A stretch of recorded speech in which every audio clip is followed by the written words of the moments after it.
टूट गया है। धारा 18(4) में प्रावधान है कि संसद या राज्य विधानमंडल के द्वारा बनाए गए किसी भी कानून में शामिल कोई भी असंगत बात के होते हुए भी सूचना आयोग किसी भी शिकायत की जांच के दौरान ऐसे किसी भी अभिलेख की परीक्षा कर सकेगा जिसे यह अधिनियम लागू होता है और जो लोक प्राधिकारी के नियंत्रण में है, और उस लोक प्राधिकारी द्वारा ऐसे किसी भी अभिलेख को किन्हीं भी आधारों पर रोका नहीं जाएगा। इस प्रावधान का दूसरा अर्थ ये भी हुआ कि सूचना का अधिकार कानून के संसद या विधानसभाओं में बने बाकी सब कानूनों को सुपरसीड करता है, उनके ऊपर सर्वोपरि प्रभाव रखता है। इसलिए यदि किसी और कानून के तहत या विभागीय नियम के तहत किसी जानकारी को गोपनीय घोषित कर दिया गया है, तो भी सूचना आयोग इस 18(4) के प्रावधान का उपयोग करते हुए उस गोपनीय डॉक्यूमेंट को मंगा के देख सकता है और उसको देने का आदेश दे सकता है, गोपनीय होने के बावजूद। इसका एक उदाहरण आपको देना चाहेंगे। हमारे पास एक अपील आई थी, पुलिस रोजनामचा किसी ने मांगा था और पुलिस ने ये कह के मना किया कि पुलिस रेगुलेशन के तहत ये गोपनीय रिकॉर्ड की श्रेणी में आता है, इसलिए नहीं दिया जा सकता। जब प्रथम अपीलीय अधिकारी ने भी वो अपील खारिज की, ये गोपनीय है ये कह के, लेकिन जब हमारी कोर्ट में मामला आया और हमने उस रोजनामचे को मंगा के देखा इसी धारा 18(4) के तहत, तो उसमें कुछ भी ऐसी जानकारी नहीं थी जो गोपनीयता की श्रेणी में आती हो और जिसको उजागर करने से कहीं कोई अभियोजन में या अन्वेषण में कोई नुकसान हो सकता हो। तो हमने आदेश दिया कि चूंकि सूचना का अधिकार कानून बाकी सभी कानूनों पे को सुपरसीड करता है और राइडिंग इफेक्ट रखता है, इसलिए इस वैधानिक स्थिति के तहत हम ये आदेश देते हैं कि सूचना का ये रोजनामचे की प्रति आवेदक को प्रमाणित दी जाए, और पुलिस ने दी। वो पुलिस रेगुलेशन में गोपनीय घोषित होने के बावजूद दी गई। लेकिन ये केस टू केस डिफर करता है। ऐसे ही एक दूसरा केस आया जिसमें भी रोजनामचे की जानकारी मांगी गई। जब वो रोजनामचा हमने मंगा के देखा, उसमें था कि सेंसिटिव जानकारी थी जो अन्वेषण या अभियोजन को प्रभावित कर सकती है, तो उस केस में हमने आदेश नहीं दिया। तो कहने का आशय ये है कि चूंकि आरटीआई एक्ट बाकी सब कानूनों पे सर्वोपरि प्रभाव रखता है, इसके तहत कोई भी विभाग अगर किसी चीज को गोपनीय घोषित कर दे तो भी सूचना आयोग उस जानकारी को दिला सकता है। Thank you. जी धन्यवाद सर। तो अभी सर आप मैं लोगों कुछ के और भी बोलना प्रश्न है चाहता क्या? था। हाँ, मैं पूछिए। कुछ बोलना चाहता था। बोलिए। सर ऐसा है कि जो लाइफ एंड लिबर्टी की बात है, इसमें सिर्फ पेंशन नहीं आते हैं, इसमें बहुत सी चीजें आती हैं। जैसे मान लीजिए कोई बच्चा जो है वो अपना एग्जामिनेशन पेपर का कॉपी इंस्पेक्ट करना चाहता है। अब अगर 2 साल बाद उसे इंस्पेक्शन या 3 साल बाद मिलता है तो उसका कोई यूज नहीं रह जाता है। ऐसे ही जैसे सेक्सुअल हैरेसमेंट के विक्टिम्स हैं, वो अपनी इंक्वायरी की रिपोर्ट मांग रहे हैं, वो तो लाइफ एंड लिबर्टी में आता है 3 साल बाद, क्योंकि सेक्सुअल हैरेसमेंट जो पॉश एक्ट 2013 में आया था उसमें तो था कि जांच करके आप 90 दिन के अंदर उसकी रिपोर्ट दे देंगे। 3 साल, 5 साल, 7 साल बीत जाते हैं, उसको रिपोर्ट नहीं मिलती है। वो अगर मान लीजिए कि आरटीआई एक्ट इन्वोक करके और अपने केस की, अपने कंप्लेंट की इंक्वायरी रिपोर्ट मांगना चाहती है तो उसको लाइफ एंड लिबर्टी में तो मेरे ख्याल से मिलना चाहिए प्रोटेक्शन।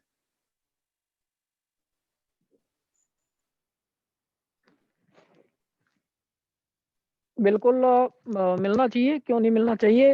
लाइफ एंड लिबर्टी के विषय में आत्मदीप सर थोड़ा और अपना भी ओपिनियन सर रख दें यहाँ पर।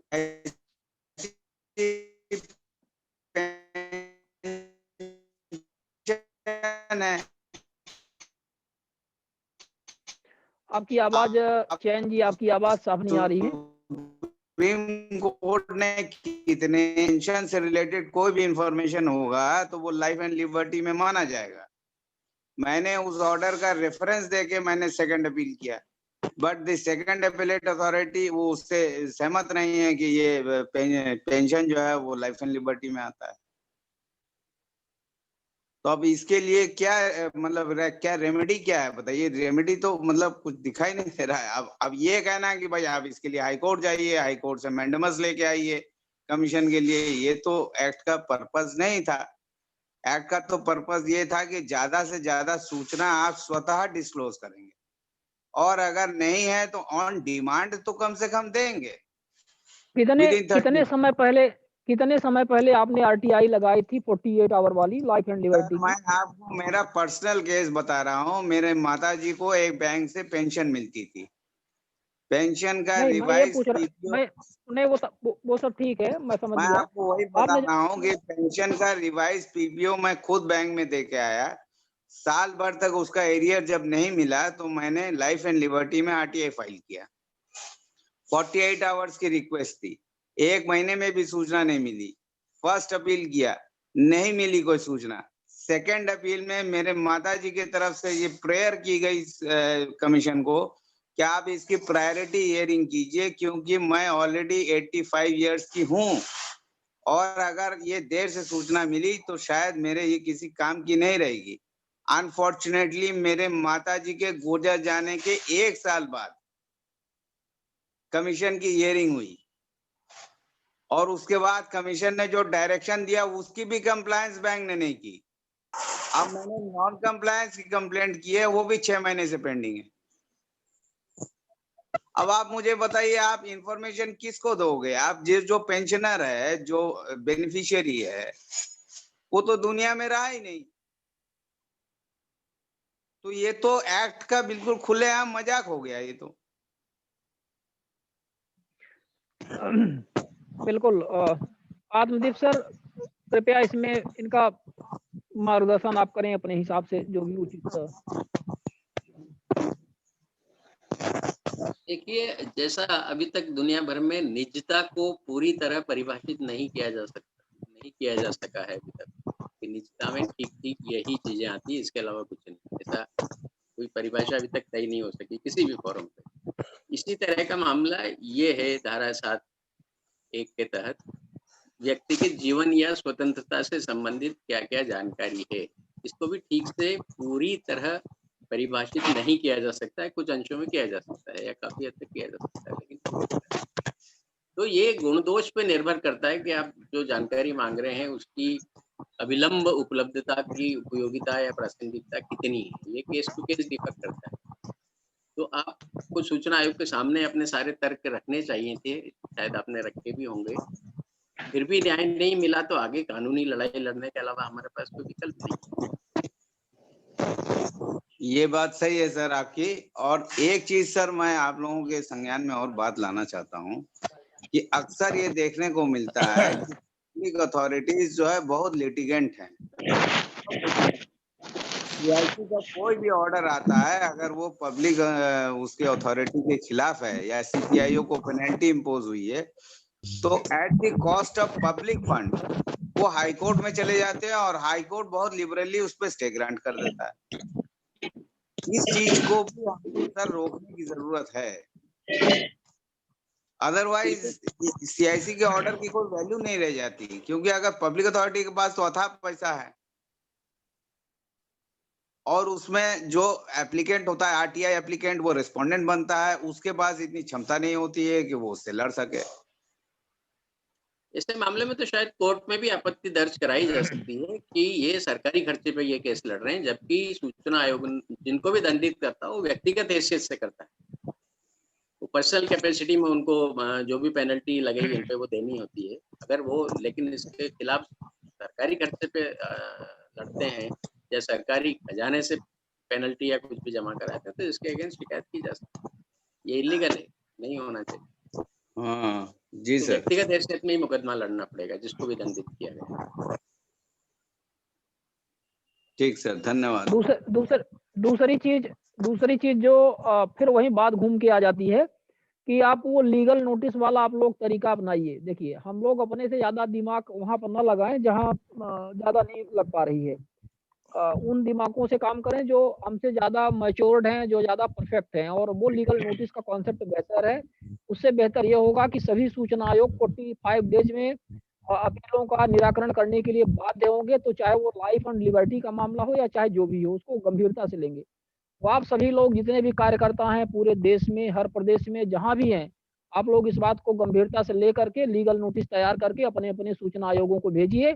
यदि वह नियत 1 माह के समय में आपको जवाब नहीं देते हैं तो संबंधित उच्च न्यायालय में मामला उनके विरुद्ध दायर करके और उनसे उसका कंप्लायंस करवाएं। ये सबसे अच्छा तरीका है। मतलब बहुत शार्ट एंड बहुत एक तरह से इफेक्टिव तरीका है, अपन बोल सकते हैं। बाकी अपन डिस्कशन तो करते ही रहेंगे, हम सबका रोना रहता है, अभी रो ही रहे हैं, क्या करेंगे अभी की हमारी अपील नहीं सुनी जा रही है, हमारा आरटीआई आवेदन वापस कर दिया जा रहा है, तो वो तो सब समस्या है ही, अपन बराबर फेस कर रहे हैं, वो डेली क्वेश्चन आ रहे हैं। लेकिन मैं बीच बीच में इसीलिए आप लोगों को कहता हूँ कि इसको आप लोग गंभीरता से लीजिए।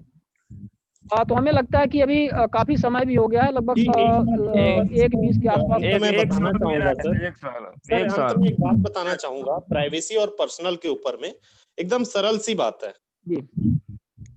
दोनों ही सिक्रेसी से जुड़ा हुआ मामला होने के बाद भी दोनों में एक जो सबसे बड़ा अंतर आता है वो ये आता है कि आप मान लीजिए कि आपका पर्सनल रूम है, पर्सनल रूम है तो आप किसी को घुसने देना है या नहीं देना है वो आपकी इच्छा पर डिपेंड करता है।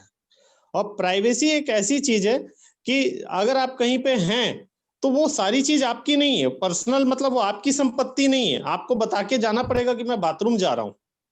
अब बाथरूम जा रहे हैं तो वो प्राइवेसी आपकी हो सकती है, लेकिन आप बाथरूम जाना पड़ेगा उसके लिए, आप उस चीज के पूरे मालिक नहीं हो जाते। मतलब वहां पे रीजन की बात आती है प्राइवेसी में। और पर्सनल आपका निर्णय है, पर्सनल एक व्यक्ति का निर्णय है जहां पे वो व्यक्ति निर्णय लेगा। धन्यवाद। बिल्कुल देवेन जी, ये बात अगली बार आप थोड़ा सा गांधी सर के समक्ष में प्रस्तुत करेंगे, क्योंकि गांधी सर का ही प्रश्न था और उनको ये बात क्लियर एक्चुअली आत्मदीप जी ने अभी कहा था, आत्मदीप सर ने बोला था, इसलिए मैं इस बात को उल्लेख किया। अच्छा कहा है आपने, ठीक बोला।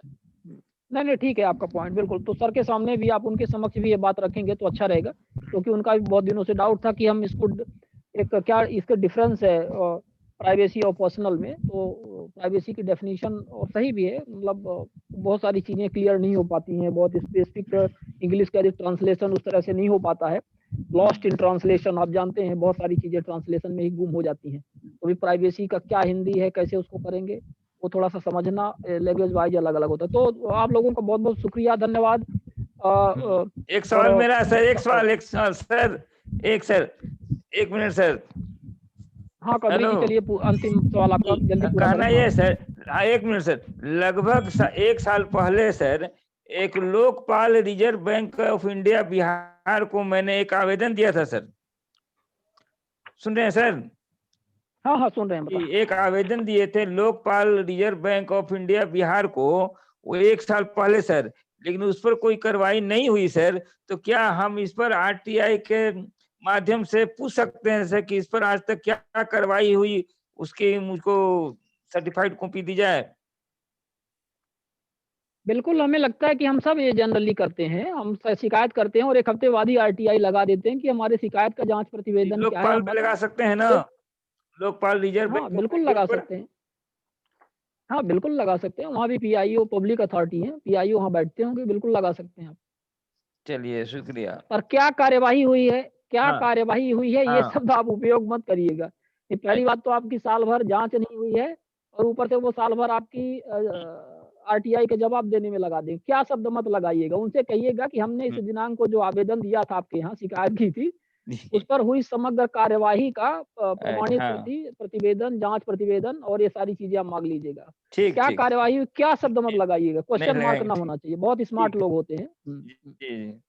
ठीक है, बहुत बहुत धन्यवाद आत्मदीप सर आपका। और हमारे बीच में राहुल सिंह सर थे, गांधी सर थे, और आप सभी को बहुत बहुत धन्यवाद। और हमारे कार्यक्रम में पधारे समस्त अतिथिगण देश के विभिन्न कोनों से आप सभी का बहुत बहुत हार्दिक धन्यवाद। और हमें लगता है कि बहुत ही अच्छा कार्यक्रम चल रहा है और आप लोगों ने आज ज्यादातर प्रश्न पूछे, आप सबके डाउट्स क्लियर हुए, बहुत ही अच्छा हेल्दी डिस्कशन आज हुआ है और इसी तरह से ये चलता रहे। और लीगल नोटिस वाला कॉन्सेप्ट आप लोग अवश्य दिमाग में रखें, क्योंकि आरटीआई एक्ट को मजबूत करना है तो पब्लिक पार्टिसिपेशन बहुत जरूरी है। और इस तरह से हर जगह से जिस तरह से होगा जी। गांधी सर नमस्कार। तो गांधी सर नहीं है मनीष जी, और आप सभी को, हाँ आप सभी को अरे भैया नमस्कार, नमस्कार सभी को, नमस्कार नमस्कार नमस्कार सभी को नमस्कार। और इसी के साथ ये कार्यक्रम अपन संपन्न करते हैं, अगले कार्यक्रम में फिर मिलते हैं एक नए टॉपिक के साथ। बहुत बहुत धन्यवाद। धन्यवाद।